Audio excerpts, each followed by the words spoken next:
What is going on, everybody? Welcome back to the channel. Thank you for joining me. Today, I got an early look at a special pair of shoes. I mean, they're kind of special. It's a Jordan 1. I mean, Jordan 1s are a dime a dozen these days, but it's special to me, all right? So let's get into it. Now, you already know, I've been telling you I love a special box. Today, we have a special box. We have a typical Air Jordan 1 box, except no black and red. We have green glowing red. So there's a special part about it.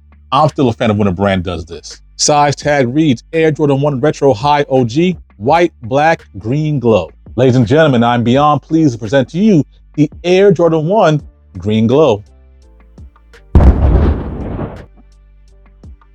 Yes, indeed. So as I mentioned, we have an early look at the Air Jordan 1 Green Glow. So first we'll talk about the shoe, then we'll talk about the shoe. Let's go ahead and get right into it. Starting on the bottom, you have a radio traction pad and that green glow colorway. Jordan 1 radio traction pattern, green glow. There you go. I know a lot of times Jordan brand has been using sail or off-white on their midsoles, but here today we have a pure white midsole. Now personally, I think this white should have been a different color, but more on that in a little bit. Then of course you have the upper and its bread toe color blocking. Now this for me is what actually makes the shoe. When the shoe dropped on sneakers live heating up, I said to myself, hopefully the shoe at least has some nice materials as a redeeming quality, because the color is just kind of so-so, at least in images. And thankfully I was not disappointed. The materials are kind of okay. They're not nothing to write home about. I know sometimes we tend to romanticize soft, buttery leather, like what's on the shattered backboards and the like, but this is definitely passable and doable for this particular colorway. On the toe box, stabilizer straps, eye stays, swoosh, as well as the collar, you have a nice kind of matte black colorway.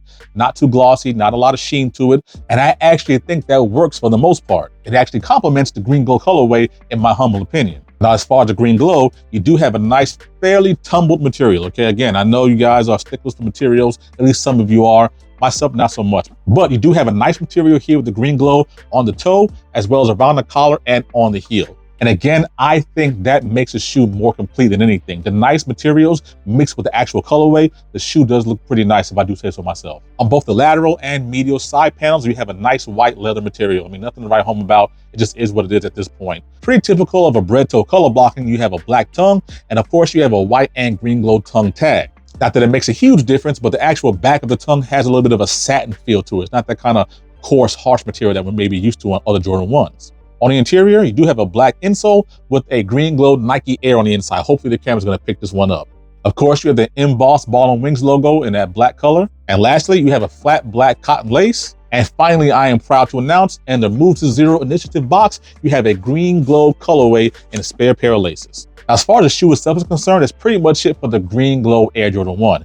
Now, the green glow is actually a significant part of Jordan Brand's history. Well, I mean, I guess kind of, sort of. As of late, Jordan Brand has been remixing old colors onto new silhouettes. As an example, you have the Raging Bull Toros, the Air Jordan 5, which they then took and put on an Air Jordan 6. Additionally, you have the 2015 Air Jordan 7 Bordeaux, which they also turn around and put on an Air Jordan 6. And a lot of times when this happens, if the shoe's not executed properly, it comes off as lazy, at least in my opinion. Now, in this particular case, you actually have the green glow adapted to the Air Jordan 1.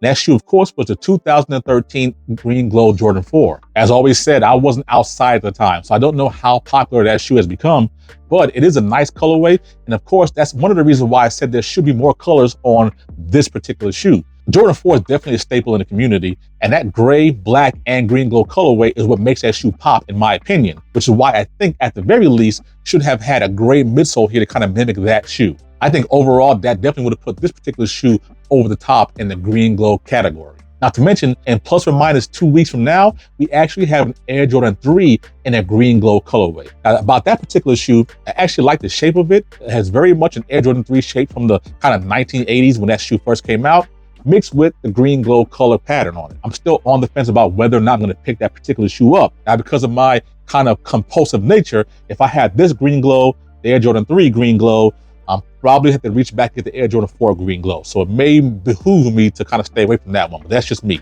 Don't take my advice. But overall, the green glow colorway definitely is a kind of a funky colorway. It's not your typical green. It's certainly not a green like you might find on the Air Jordan 1 Lucky Green. You guys can see that these two green hues are very different from each other, but they're still kind of in the same family. But if you don't have the lucky greens or any kind of green in the family, this can fit the bill if you can find a way to kind of incorporate this particular hue into your wardrobe. But with that being said, you definitely can't go wrong with the bread toe color blocking. The bread toe color blocking is actually one of my favorite color blockers of the Air Jordan 1, and one of the ones I think they kind of make the least of, but I would definitely need to talk to Mr. Unloved Ones to confirm that fact. Now, I'll go ahead and say before someone else says it, this does have a striking resemblance, but not quite, to the Jordan 1 Igloo. Now, if you know, you know. There's no way that someone who has a Jordan 1 Igloo would ever mistake this for an Igloo. It's like mistaking a Chrysler 300 for a Bentley, and we know how that turned out in the 2000s. However, before the poor man accusations begin to rear their ugly head, just know this shoe does stand alone on its own. That Igloo does have a white tongue,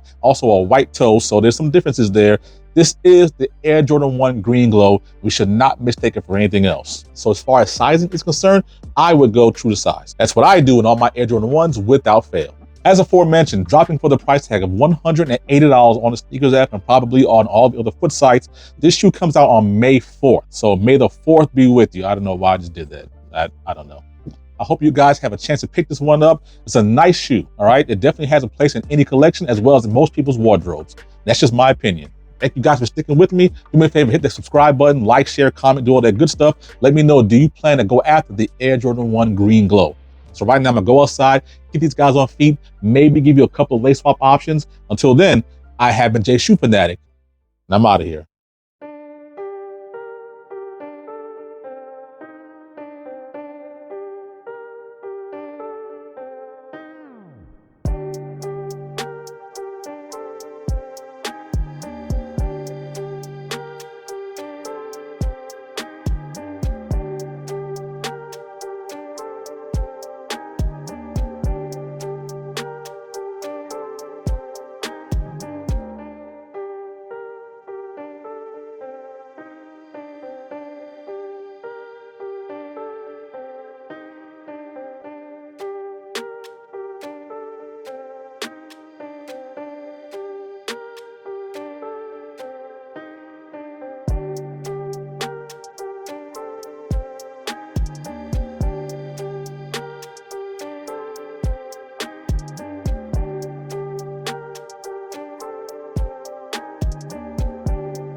I gotta smell it. Oh, the original cut. There it absolutely is. I might like it better than the 2020 version. And I had to have it.